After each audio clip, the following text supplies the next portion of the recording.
vonë për këtë. Ishte një njohje mirë, kështu që mirë se ardhën për Kosovën. Po, për qeverinë e mundshme të ish opozitës, a mund të ketë pa listën serbe, apo është gabim, sipas jush, apo nuk është me listën serbe? Mund të ketë, do të thonë, mund të ketë edhe pa listën serbe, se me këto minoritetet tjera i bëjnë gjatë 2, gjatë 3 deputet i bëjnë, nëse jenë zbashku gjitha këto. Nëse këto minoritetet jo shumicë shkojnë gjithë në këto partit? Do të thonë, unë e shoh të gatshëm vetëm kryetarin e Aleancës Ramushi që ta merr detyrën.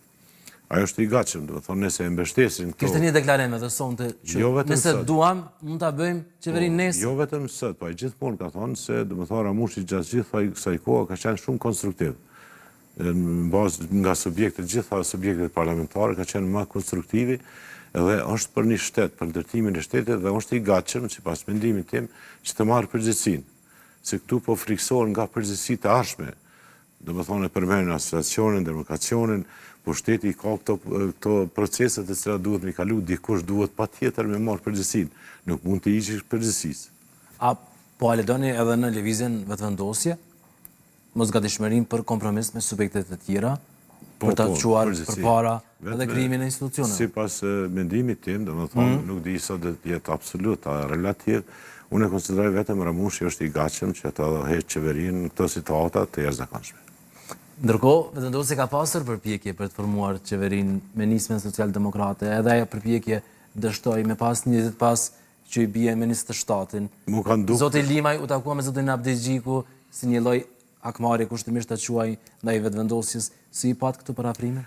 Po shiko, më duket televizje, bazë praktikave që kam edhe një personalisht gjithë, do të thonë televizje jo shumë serioze. Jo serioze? Absolutisht, nuk janë serioze.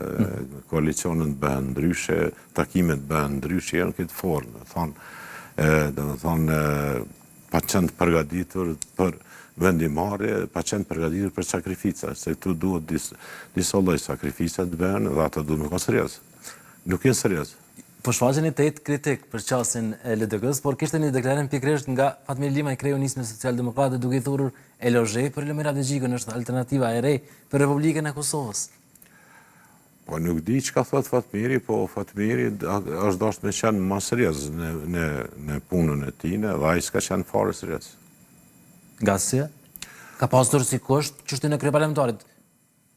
Po është drejt ta kërkoj apo jo? Drejt është ta kërkoj, po duhet me kërku ato gjërat e cilat kanë mundësi të realizohen. Ne kemi shumë të drejta, ne kemi drejt me qenë në KB, kemi të drejt NATO, kemi të drejt me qenë Këshillit të Evropës, shumë të drejta i kemi, po ato duhet me realizu, dhe ato të drejta për me realizu duhet sakrificë dhe duhet bashkëpunim.